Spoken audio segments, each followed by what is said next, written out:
비전 2020 건강한 교회 행복한 교회. 초대교회야말로 정말 건강한 교회, 행복한 교회, 그런 모습을 우리가 찾아볼 수가 있습니다. 오늘 오후에는 조금 좀 특별한 시간을 갖기를 원하는데, 제가 설교라기보다는 앞으로 우리 천안영문이 가지고 나갈 비전, 그리고 그것을 실천할 수 있는 구체적인 실천의 방법들을 함께 건강한 교회와 행복한 교회 되기 위한 우리의 마음을 담아서 함께 잠시 생각을 하는 그런 시간을 가졌으면 좋겠습니다. 사실 이 내용을 성결회 때 하고 싶었는데 아무래도 성결회 때는 조금 좀 그럴 것 같아서 오후 예배에 제가 이 말씀을 드리게 되었습니다. 한번 좀 띄워주시겠습니까? 자, 뭐라고 써 있습니까? 천안영문 비전 2020. 자, 이 사진은 미국 휴스턴에 있는 그 레이크우드 교회, 여러분들 잘 아시는 긍정의 힘의 저자인 누굽니까? 조엘 오스틴 목사님.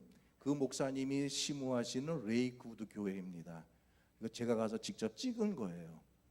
지금 예배 실황을 제가 찍은 건데 한 4만 5천 명 정도가 모이는 그런 교회입니다. 그 교회가 이렇게 체육관 형태로 되어 있어요. 지금 저 사진이 작아서 잘 안 보이시겠지만 예배 시작 10분 전부터 아까 우리 찬양팀이 우리 저 신현철 부교님이 다 자리에서 일어나시라고 그래서 우리가 일어나서 찬양했잖아요. 저 많은 인원이 예배 시작 전에 다 자리에서 일어납니다. 다 자리에서, 누가 일어나라고 하지 않아도 다 자리에서 일어나서 두 손을 들고 찬양을 합니다. 그분들의 눈에서 감격의 눈물이 흐르는 것을 제가 보면서 제가 너무 은혜를 받았어요.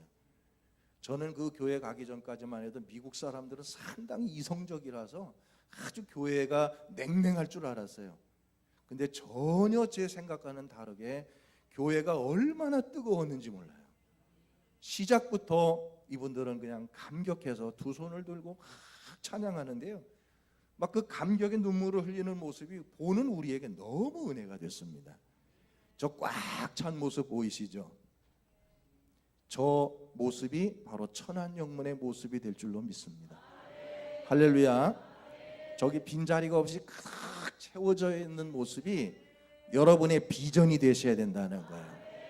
비전이라는 것은 구체적인 목표를 가지고 기도할 때 비전이지, 그냥 이런 생각만 가지고 있어 갖고 되는 게 아니에요. 비전은 여러분들의 머릿속에 이 영상을 그리셔야 돼요. 우리 천안영문의 자리가 빈자리가 없도록 가득하게 채워지는 이 영상을 머릿속에 그리고 있는 거예요. 그리고 구체적으로 기도하는 겁니다. 이게 우리의 비전이 되는 것이지, 그저 막연하게 우리 교회가 성장하기, 이건 아니라는 거예요.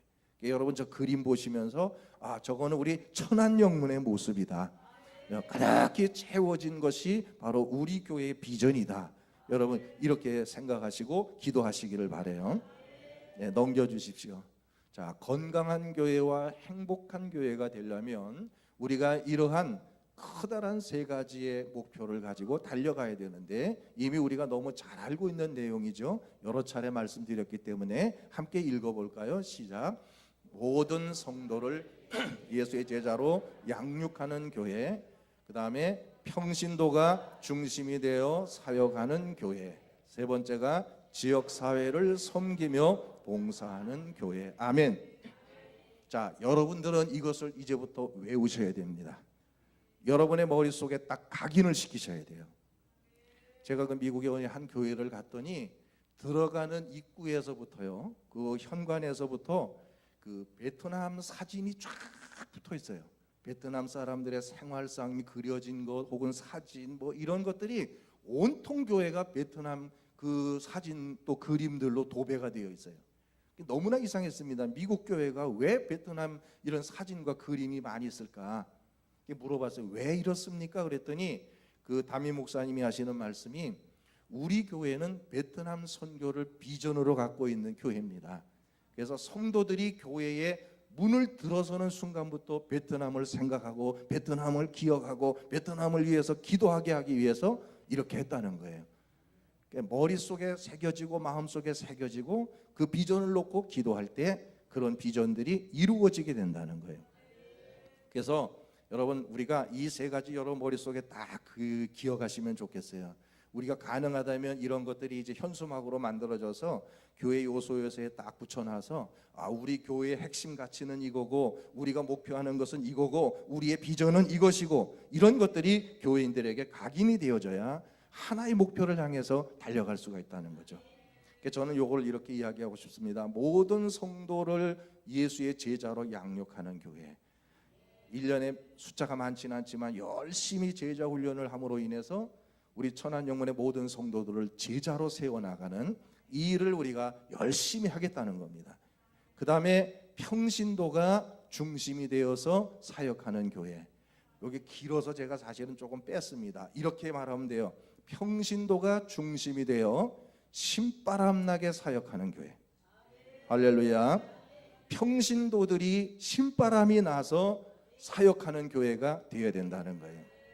우리 정교님들과 하사관들이 중심이 돼서 교회의 모든 것들을 움직여 나가는 이러한 교회가 될 때에 바로 그 교회가 건강한 교회가 될 수 있다는 겁니다. 그리고 세 번째가 지역사회를 섬기며 봉사하는 교회. 근데 여기도 제가 길어서 좀 뺀 거예요. 지역사회를 기쁨으로 섬기며 봉사하는 교회. 의무감에서가 아니라 기쁨으로 우리가 지역사회를 위해서 섬기는 거예요. 주의 일을 하는 것을 기쁘게 생각하는 겁니다. 이러한 세 가지의 3대 목표를 우리가 딱 기억하고 기도하며 나갈 때에 반드시 하나님께서 우리가 목표하는 바를 이루어 주실 줄로 확신을 합니다. 할렐루야. 그 다음에 넘겨보시죠. 자, 7대 비전입니다. 첫 번째가 뭡니까? 비전에 의해 움직이는 교회. 함께 따라해 보세요. 같은 생각, 같은 말, 같은 마음. 할렐루야. 이게 비전에 의해 움직인다라는 말은 목표를 정하고 그 목표를 향해서 같은 생각을 가지고 같은 마음으로 같은 말을 하면서 함께 목표를 향하여 달려간다는 거예요. 바로 그렇게 될 때에 그런 교회들이 성장해 가게 되는 줄로 믿으시기를 바라요. 목표가 분명하면 분명히 거기에는 결과가 따라오게 돼 있어요. 근데 목표가 분명하지 못하기 때문에 그런 것들이 중간에 흐지부지 되어져 버린다는 거예요. 그리고 목표가 분명한 사람은 어디 가든지 당당할 수 있습니다. 아침에도 제가 잠깐 언급했지만 이렇게 지방으로 오게 되면은요 은근히 텃세가 굉장히 심합니다. 교회도 마찬가지고 목사님들도 마찬가지예요. 이 지역에서 오래 계시던 목사님들, 큰 교회 목사님들이 조금 이렇게 좀 어깨에 좀 힘을 주면서 악수할 때도 이렇게 안구 부리고 이렇게 악수하지 않습니까? 저희들은 가서 이렇게 아이고 목사님 이러는데 그분은 이렇게 악수하거든요. 이렇게. 근데 사실은 우리 교회가 작다고 해서 제가 거기 가서 저 기죽지 않습니다. 그분이 이렇게 하시면 나도 같이 이렇게 합니다. 내가 뭐 하러 그 앞에서 그래요, 그죠? 뭐 그분들이 뭐 이런 말도 해요. 뭐 내가 이 지방의 감리사고 뭐 이렇게 이야기를 하세요. 뭐 그러면은 저는 그렇게 이야기합니다. 아유 그러시냐고. 저는 저 지난주에 그 전용재 감독 회장님하고 같이 차 한잔 마시면서 이야기했다고. 그럼 이분이 갑자기 달라져요. 감리사가 감독 회장이면 막 얼마나 높은 분입니까? 근데 제가 거짓말이 아니에요. 제가 이제 이번에 5일날도 NCC 회의 가지만은 NCC의 실행위원이고 그 다음에 프로그램 위원장이기 때문에 제가 참석하는 회의에는 각 교단의 교단장님들이 정말 우리나라에 영향력 있는 그런 분들이 참석하세요. 기장 최 목사님 총회장님 오시죠. 또 저 어디입니까? 성공회의 김근상 주교 오시죠. 루터교회 총회장, 뭐 예장 그 최 총회장님, 우리 사령관님까지 오시거든요. 실행위원 몇 사람하고 교단장님들하고 앉아서 회의한단 말이에요. 제가 물론 교단장님들이요 제가 어깨를 함께 할 수는 없지만 같은 자리에 앉아서 그래도 회의를 하거든요. 제가 그러다 보니까 그분들이 저를 기억해 주시거든요. 만나서 차 한잔 마시고 하거든요. 그래서 그렇게 은근히 힘주는 분들 앞에서는 아유 전용재 감독회장님하고 지난주에 차 한잔 했는데 그러면 갑자기 달라집니다. 그래서 장로교 목사님들 마찬가지예요. 아유 지난번에 총회장님하고 같이 제가 이렇게 하면은 이 사람이 뭐야 이렇게 되거든요. 근데 저는 그분들 앞에 절대 약해지고 싶지 않아요. 왜 구세군이 어때서요? 우리의 교회가 목표가 분명하고 하나님의 말씀으로 달려가는 교회라면 우리 절대 위축될 거 없습니다. 기죽을 거 없어요. 난 우리 천안영문의 성도들이 군복을 당당히 입고 다녔으면 좋겠어요. 구세군복을 자랑스럽게 여기면 좋겠어요. 우리 구세군인의 자부심을 가지고 나가는 거, 이게 중요한 거예요. 그게 교회 성장입니다. 여러분 생각해 보세요. 여러분들이 어디 나가서 우리 교회에 자랑을 하면 그게 전도예요. 아유, 우리 천안영문 얼마나 은혜스러운데, 우리 천안영문 은혜가 넘쳐, 얼마나 뜨거운데, 그래봐요. 한번 가볼까 하는 생각이 들어요. 근데 여러분들이 나가서 우리 교회는 왜 이렇게 그냥 맨날 시끄럽기만 하고 골치 아프고, 이렇게 해보세요. 그분들이 오고 싶겠어요? 세상살이도 골치 아픈데 뭐 교회까지 와가지고 골치 아프게 찾아오겠어요? 자, 따라합시다. 교회를 자랑해야 전도가 된다. 목회자를 자랑해야 전도가 된다. 할렐루야. 사실이 아니더라도 우리 사관님 설교 끝내줘. 나가서 그렇게 하셔야 돼요. 우리 사관님 설교 막 진짜 잘하신다고, 그래야 한번 가서 들어볼까 하는 마음이 생기지. 나가서 자랑은커녕 아이고 뭐 설교 뭐 아이고 봉급 주는 것만큼도 못해, 이러면 어떻게 되겠어요? 따라합시다. 교회를 자랑해야 전도가 된다. 목회자를 자랑해야 전도가 된다.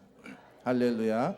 그래서 비전에 의해서 같은 생각과 같은 말과 같은 마음을 가지고 달려나간다면 분명히 거기에는 건강한 교회로서의 성장과 그리고 성도들의 행복한 신앙생활이 이루어지게 될 줄로 믿으시기를 바라요. 그 다음에 뭡니까? 건강한 교회를 위해서 제자훈련을 해야 되고, 평신도 사역 중심으로 하는 열심히 해야 되고, 그 다음에 지역사회를 위한 섬김과 봉사가 있어야 되고, 예배가 살아있는 교회가 되어야 된다. 예배가 살아있어야 돼요, 교회. 그래서 뭐니 해도 예배가 살아있어야만이 그 속에 역사도 일어나고 또 교회 성장이 일어나게 된다는 사실을 여러분 꼭 기억하시기를 바랍니다. 그 다음에 청소년 사역에 힘쓰는 교회가 되어야 된다. 이 청소년 사역은 뭐 아무리 강조를 해도 이거는 무리한 게 아니에요. 우리 천안영문은 무조건 청소년 사역, 여기에 모든 것을 투자할 수 있어야 됩니다. 지금 한국 교회가요, 해가 가면 갈수록 교인들의 숫자가 자꾸 줄어듭니다. 제가 지난주에도 그 성결교회, 기독교 성결교회, 한국 기독교 성결교회, 대한 기독교 성결교회인가요? 그 성결교회의 통계를 보니까 그 통계가 1년 사이에 6만 명이 줄었다는 통계를 제가 봤어요. 근데 이것이 성결교회 문제만이 아니에요. 한국교회 전체의 문제가 지금 되고 있습니다. 근데 우리가 유의해 봐야 되는 것은 그 줄어든 숫자 가운데 청소년들의 숫자가 거의 70-80%가 된다는 거예요. 아이들이 교회를 안 나와요. 점점 아이들이 안 나온다는 거예요. 우리가 정말 청소년 사역에 힘쓸 때에 천안영문의 미래가 있고 비전이 있는 거예요. 여러분, 청소년 사역을 위해서는 아낌없이 우리가 투자할 수 있는 그런 교회가 되어져야 한다는 것을 기억하시고, 기도에도 여러분 아끼지 말고 기도해 주세요.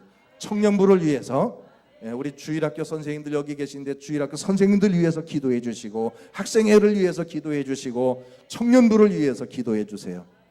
그것이 바로 우리 교회가 사는 길입니다. 유럽의 교회를 갔다 오신 분들이 한결같이 이야기하는 게 그 말이에요. 여기 어르신들에게는 죄송하지만 유럽의 교회를 가봤더니 한결같이 머리가 하얀 어르신들만 앞자리에 몇 분이 이렇게 있더라는. 청소년은 눈 씻고 찾아봐도 찾아볼 수가 없다는 거예요. 다 떠났어요, 교회를. 그래서 오늘 유럽의 교회가 몰락했다는 것을 우리는 우리의 어떤 그 교훈으로 삼아야 될 줄로 압니다.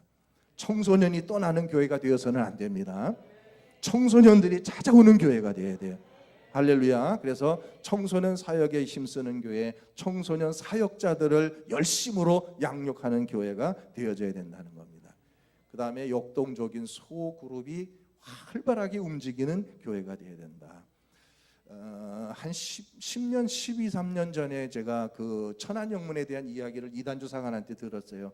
축구 선교팀인가를 만들어서 그것을 하면서 많은 사람들이 이렇게 교회를 나오게 된다는 그런 이야기를 듣고, 야, 정말 어떻게 저렇게 멋있는 생각을 했을까, 제가 아주 감동을 했던 때가 있는데, 그래요. 소그룹, 다양한 소그룹이 교회 안에 있어서 그런 것들을 통해서 이렇게 교회에 자연스럽게 들어올 수 있는 길을 활짝 열어줘야 된다는 거예요.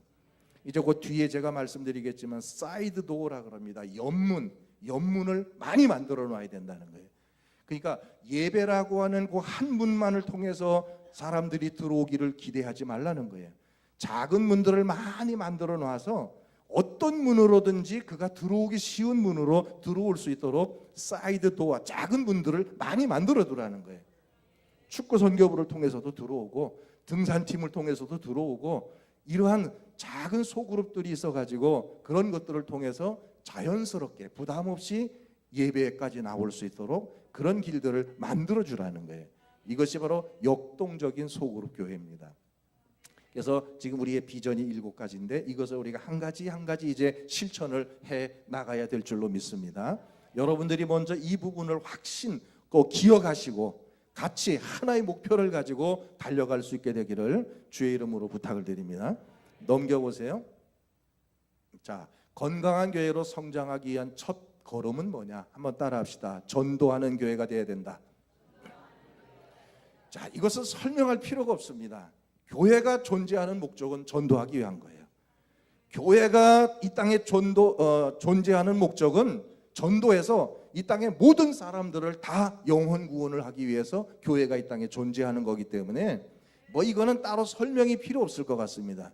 저 작은 글씨 여러분 보이시나요?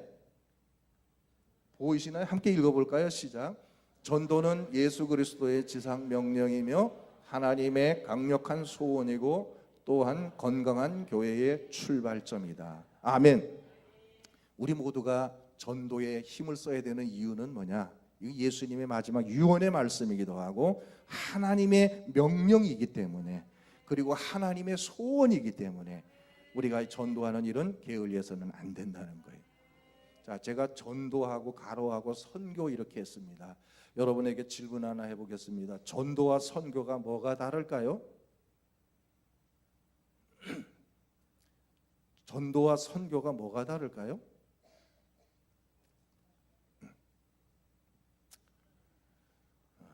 우리 참 제가 생각나는 게 우리 저 선교정교님, 우리가 지금 그 구세군 교리를 지금 몇 주 해왔지 않습니까? 이거를 한번 시험을 한번 치면 어떨까요? 오후 예배 때.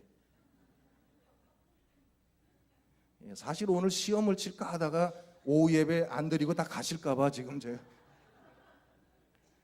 시험을 쳐야 배운 거를 안 잊어버리실 것 같아. 어떻게 하면 시험을 한번 쳐도 되겠습니까? 자, 전도와 선교 제가 한 번은 설명했는데 전도와 선교 뭐가 다르다고요? 네?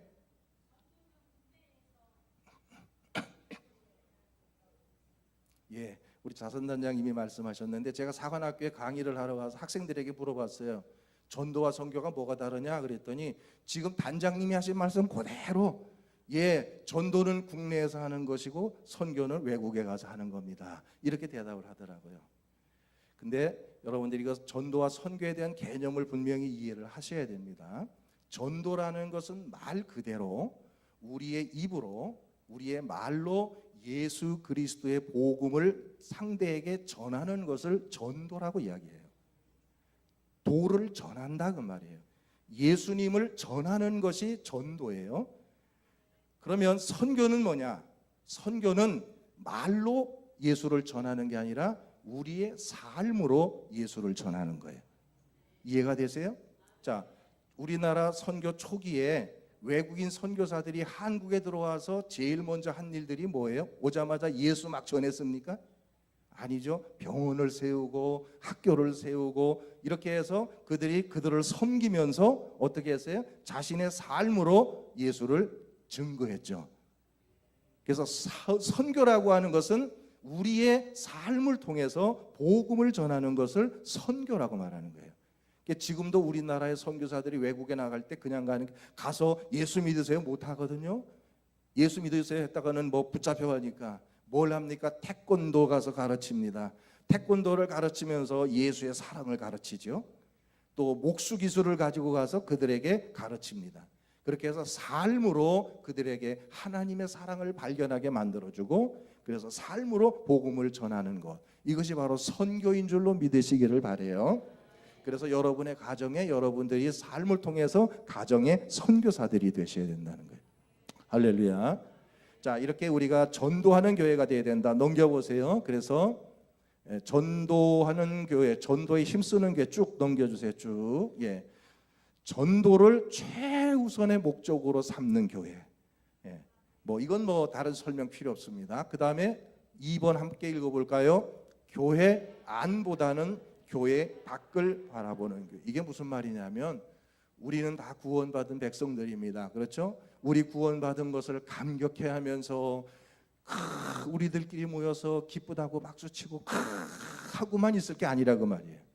저 교회밖에 아직도 하나님을 알지 못하고 믿지 못해서 죽어가는 영혼들이 있기 때문에 우리의 관심은 여기 있어서는 안 된다 그 말이에요. 우리의 관심이 어디로 가야 돼요? 저 밖에 죽어가는 영혼들을 우리가 바라보고 그들을 기억하고 그들을 위해서 기도해야 된다는 거예요. 할렐루야. 물론 우리가 모일 때 기쁨이 있어야 되죠. 우리가 먼저 기쁨을 얻어야, 에너지를 얻어야 되니까. 그러나 우리의 관심은 항상 저 밖에 죽어가는 영혼들을 향하여 있어야 된다는 거예요. 우리 천안영문 이번 50일 전도 운동할 때에 이런 마음으로 하시기를 축복합니다. 우리의 시선과 우리의 마음은 밖을 향하여야 되는 거예요. 안에 머물러 있어서는 안 되는 거예요. 우리가 이 안에서 에너지를 얻고 나가서 복음을 전할 수 있는 그런 우리 천안영문 되기를 축복합니다. 그 다음에 연문, 아까 이야기한 대로 사이드 도어를 많이 만들어서 꼭 저 정문으로만 아니라 연문으로도 많은 이들이 자연스럽게 부담 없이 들어와서 함께 할 수 있는 그런 자리들, 기회들을 우리가 만들어 주어야 된다는 거예요. 전도, 선교에 힘쓰는 교회가 되어야 된다. 넘겨주세요. 자, 그 다음에 두 번째 걸음이 뭐냐? 성공적인 새신자의 정착이 이루어져야 건강한 교회와 행복한 교회가 될 수 있다. 우리가 열심히 전도해서 데리고 가도 그 새신자들이 교회에 정착하지 못한다면 그거는 아무런 의미가 없어지는 거죠. 넘겨주세요. 그러면 자, 새신자들이 뭐예요? 무엇을 기준으로 자신이 이 교회에 정착할 것인가를 결정할까? 다시 말해서 새신자가 왔습니다. 왔는데 예배를 드리고 그 다음에 돌아가기 직전 돌아가면서라도 나는 이 교회를 나와야 되겠다. 이렇게 마음을 결정하는 게 무엇일까 하는 거예요. 근데 지금 제가 이게 쭉 나왔기 때문에 그런데 여러분들은 무엇이 그들을 최고로 결정하도록 만들어준다고 지금까지 생각해 오셨어요? 네, 많은 분들이 그런 말을 하죠. 목사님의 설교가 그 사람들이 여기에 정착하는 첫 번째가 된다라고 많은 분들이 그렇게 이야기를 하셔요. 근데 교회 성장학자들이 조사해서 연구해 보니까 그게 아니에요. 첫 번째가 뭐냐? 함께 읽습니다. 시작. 교회의 친절함. 교회의 친절함이에요. 첫 번 갔을 때 그 새로운 분에게 교회가 얼마나 친절하게 하느냐에 따라서 그 사람이 이 교회에 내가 정착하겠다라는 마음을 갖게 결정적으로 만들어준다는 거예요. 굉장히 중요한 일이에요. 여러분 다 기억해 주시기를 바랍니다.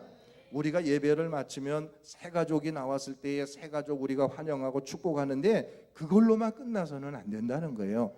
예배가 끝난 다음에 모든 교인들이 그 사람에게 다가가서 따뜻하게 환영해 주는 친절함이 있어야만이 그 사람이 이 교회에 정착하겠다라는 마음을 갖게 된다는 거예요. 할렐루야. 근데 우리들이 지금 잘못 생각하고 있는 게 하나가 있죠. 새 가족들이 오면 환영부교가 할 일이라고만 생각해요. 환영부교만, 또 새신자 담당 부교만 그 일을 하고 나는 아무런 관계가 없는 것처럼 예배만 마치면 샥 하고 가버린단 말이에요.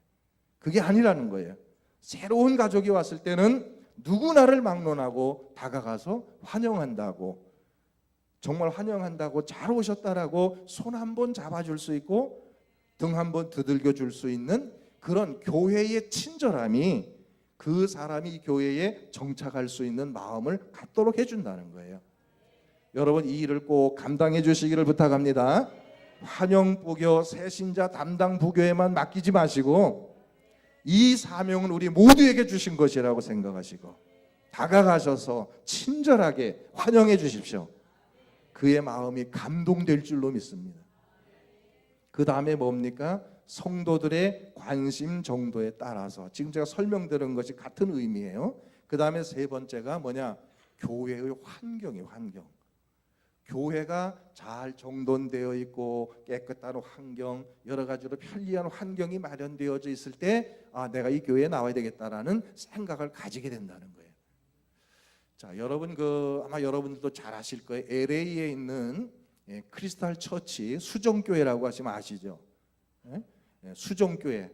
이 수정교회를 가봤더니요, 우리를 안내하시던 목사님이 우리가 그곳에 딱 도착하자마자 제일 먼저 안내한 곳이 어딘 줄 아세요? 우리 목사님들을 제일 먼저 안내한 곳이 여자 화장실이에요. 그리고 화장실 앞에 딱 가더니 우리 보고 내가 망 보고 있을 테니까 여자분들 들어오기 전에 얼른 들어갔다 나오라고 하더라고요.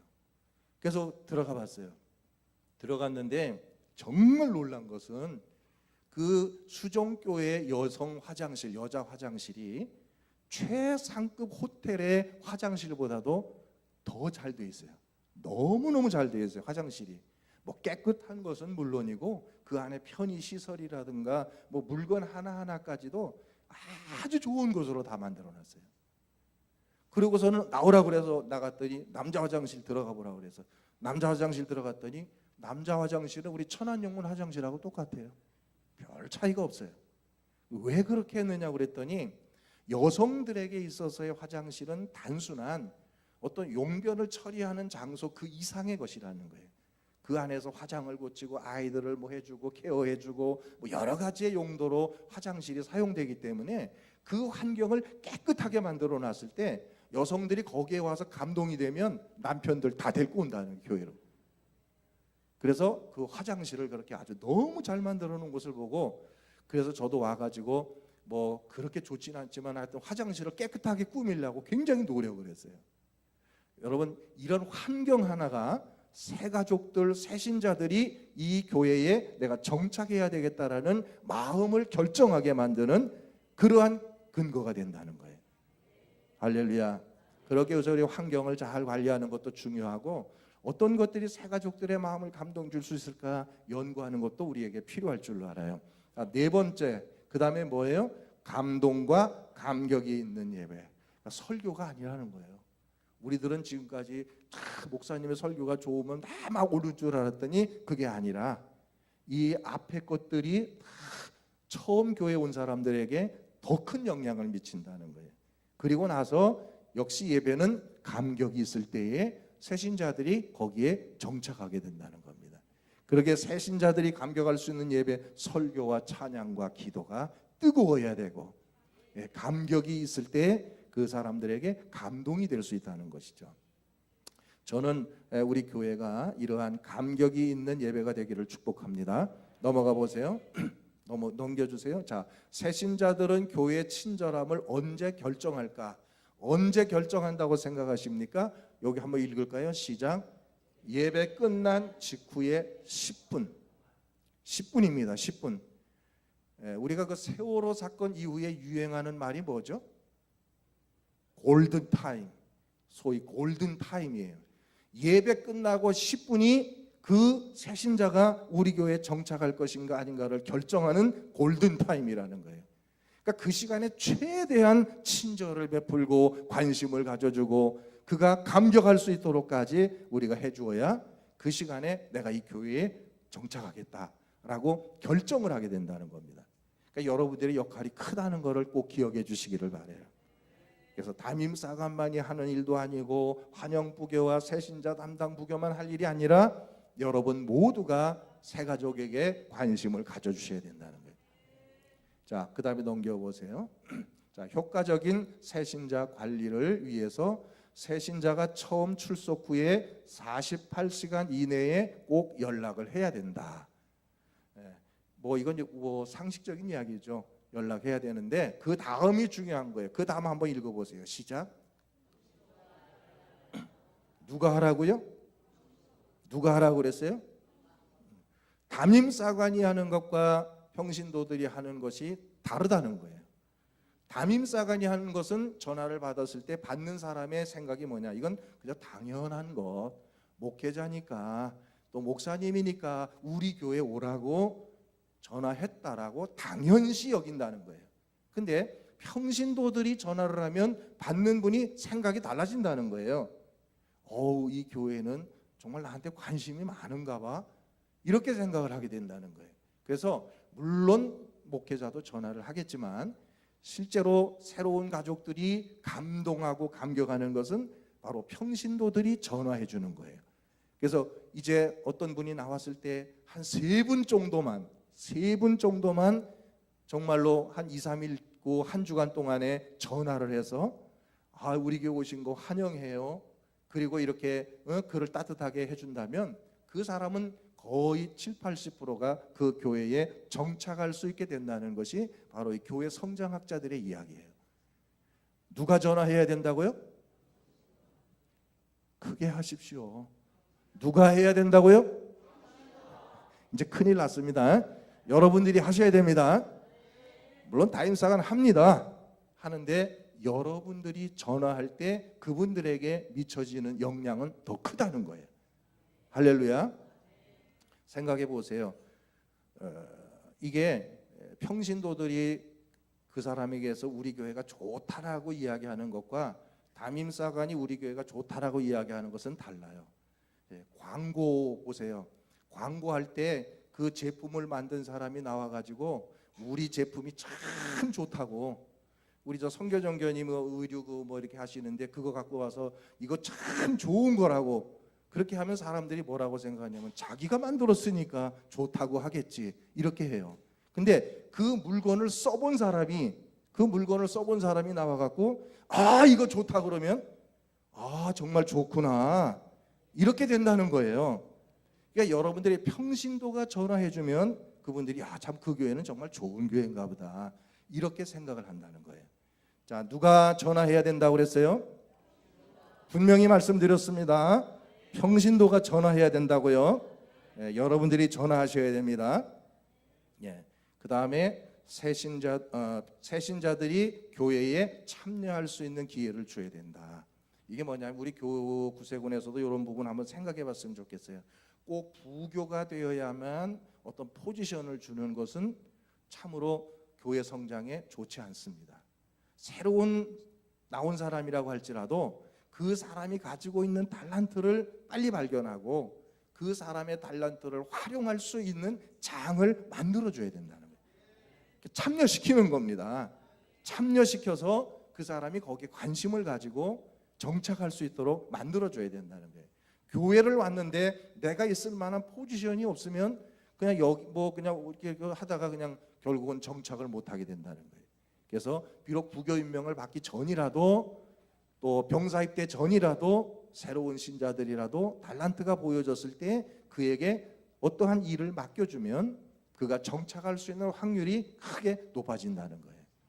그래서 그런 일을 맡길 때 주의할 게 있죠. 한번 따라합시다. 먼저 믿는 사람들이 질투하지 말아야 된다. 이상해요. 그래서 이렇게 좀 새로운 사람들이 왔을 때 좋은 달란트가 있어서 사관님이 그에게 어떤 일을 맡기면 큰 상처를 줘요. 먼저 믿는 사람들이. 왜 그렇게 질투하는지 모르겠어요. 제 친구 목사님이 딸만 둘인데 그 위에 아이가 조금 터울이 있어요. 근데 이제 엄마 아빠가 어디를 잠깐 갔다 오잖아요. 그럼 이제 아기가 태어난 지 얼마 안 되는데 아기가 막 죽는 소리가 나서 가보면 큰 애가 올라타고 앉아갖고 막 때리고 있다는 거예요. 왜 그러냐면 지 동생한테 질투하는 거예요. 그러니까 엄마 아빠는 아기가 새로 태어났으니까 더 관심과 사랑을 갖는 거지 편애하는 거 아니잖아요. 근데 엄마 아빠가 동생에게 관심 갖는 게 막 싫은 거야. 그러니까 엄마 아빠만 눈에 안 보이면 올라타고 앉아갖고 막 때린다는 거예요. 막 우리가 그래서 안 된다는 거예요. 새로운 신자들이 왔을 때 질투하지 마십시오. 담임사관이 그 사람을 더 사랑해서 그 사람에게 그 일을 맡기는 거 아니에요.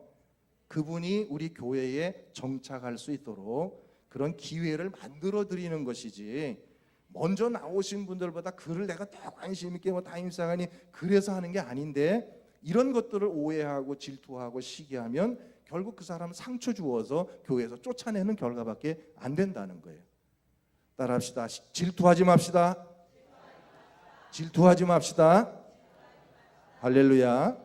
예, 새로운 사람이 있으면 잘 돌보아 주어야 할 사명이 우리에게 있다는 것을 꼭 기억해 주시기를 바랍니다. 그래서 다양한 소그룹에도 참여할 수 있는 기회를 줘야 된다. 넘겨봅시다. 시간이 많이 갔으니까 간단하게 하겠습니다.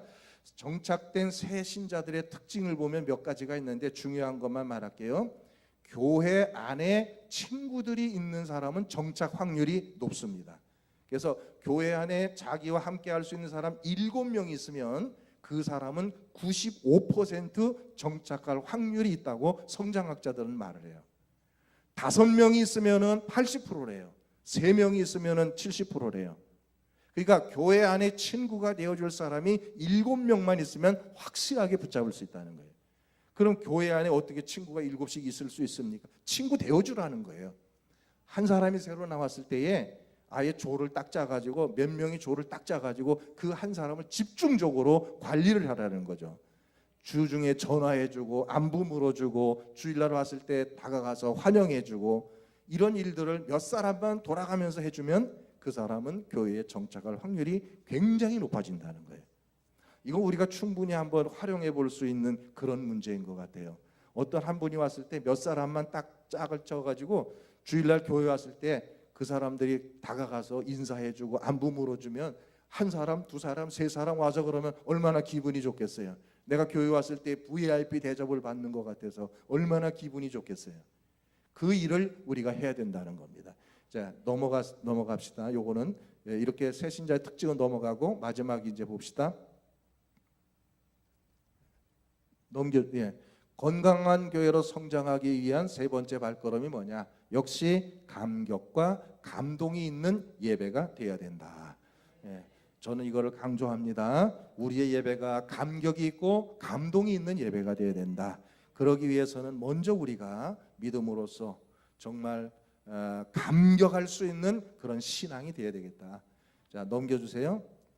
그래서 성령의 감동이 있는 예배, 찬양이 살아있는 예배, 그리고 능력 있는 말씀이 선포되는 예배, 그 다음에 중요한 것은 전 회중이 참여하는 예배라는 거예요. 자, 제가 여쭤볼게요. 예배 본다, 예배 드린다, 예배한다, 세 가지 중에 어느 게 가장 정확한 말이에요? 내가 그럴 줄 알았습니다. 예배 본다. 예배 본다는 말 그대로 보는 거예요. C입니다. 영어에 보는 거예요. 그냥 방관자예요. 자, 설교자 설교해? 그래, 한번 볼게. 이겁니다. 그다음에 예배 드린다. 맞는 표현입니다. 이건데 예배 드린다는 사실은 구약적인 개념이에요. 제사적 개념이에요. 예배 올려드린다. 우리가 정확한 표현은 예배한다가 맞습니다. 그래서 여러분 구역 예배 봅시다 이 말을 하지 마세요. 예배 보는 건 그냥 보는 거예요. 구경하는 거예요. 회중이 참여하는 예배가 되려면 예배합시다가 정확한 표현입니다. 오늘 현대 예배학에서 예배자들, 예배하는 자 이렇게 표현합니다. 그래서 우리는 예배하는 성도들이 되셔야 돼요. 그러니까 담임사관만이 설교자가 아니고 또 찬양하는 사람들만이 아니고 모든 회중이 함께 예배에 참여하는 거예요. 그래서 함께 하는 겁니다. 함께 찬양 함께 하고 기도 함께 하고, 그래서 회중이 함께 참여하는 예배가 되어야만이 그 예배가 살아있는 예배가 될 수 있다는 거예요. 어느 특정한 순서 맡은 자들만이 하는 예배가 되어서는 안 된다는 거예요. 여러분 꼭 기억하시고, 여러분도 예배 인도자라고 생각하세요. 내가 그래서 회중이 참여하는 거 다 같이 참여해서 함께 예배한다, 이렇게 기억하시기를 주의 이름으로 축원합니다. 넘겨보죠. 자, 마지막으로 소그룹의 활성화, 요거만 읽고 마치겠습니다. 시작. 하나님이 디자이어하신 성경적인 교회의 모습은 두 날개를 가진 교회이다. 한 날개는 대그룹 날개로 축제 예배의 날개이며 다른 한 날개는 전인적인 소그룹 놀이. 교회는 이 두 날개로 날아올라 하나님의 임재 앞에 이르게 된다. 하나님은 이 시대의 교회들을 향해 두 날개를 회복하라고 말씀하신다. 이것이 바로 성경적인 교회 회복 운동이 되기 때문이다. 할렐루야. 무슨 말이냐면 우리가 주일날 낮에 드리는 이러한 1부 예배, 2부 예배 이런 공식적인 예배를 대그룹 사역이라고 이야기해요. 그런데 이런 대그룹의 사역을 통해서는 우리가 하나님 앞에까지 나올 수는 있지만 하나님과의 1대1의 인격적인 만남을 갖기는 어렵다는 거예요. 하나님과의 1대1의 인격적인 만남이 이루어지는 게 어디냐? 바로 소그룹 사역을 통해서 하나님과의 인격적인 만남이 이루어질 수 있다는 거예요. 그래서 우리가 소그룹 사역을 중요하게 생각하고 이 소그룹 사역에도 힘을 다해야 된다. 그래서 두 날개로 날아올라야 우리가 조화로운 그런 신앙생활을 할 수 있게 된다는 것을 여러분 이 시간 기억해 주시기를 바라면서 이제 이거 읽고 마치겠습니다. 다 같이 읽고 마치겠습니다. 넘겨주세요. 넘겨주세요. 자, 이것은 우리가 함께 읽고 오늘 말씀을 마치겠습니다. 다 같이 시작. 비전을 주시는 분은 하나님이시다. 비전을 이루기 위해서는 믿음이 필요하다. 여호수아와 같은 긍정적인 믿음의 성도들이 되자. 아멘. 오늘 우리에게 필요한 것은 분명한 비전입니다. 목표가 분명해야 돼요. 그래서 이 분명한 목표를 가지고 같은 생각과 같은 마음과 같은 말을 하면서 함께 달려갈 때에 분명 하나님은 우리 교회를 건강한 교회로 그리고 행복한 교회로 축복해 주실 줄로 분명히 믿습니다. 이런 귀한 은혜의 축복이 우리 천안영문이에 풍성하게 임하게 되기를 주의 이름으로 축원합니다. 할렐루야.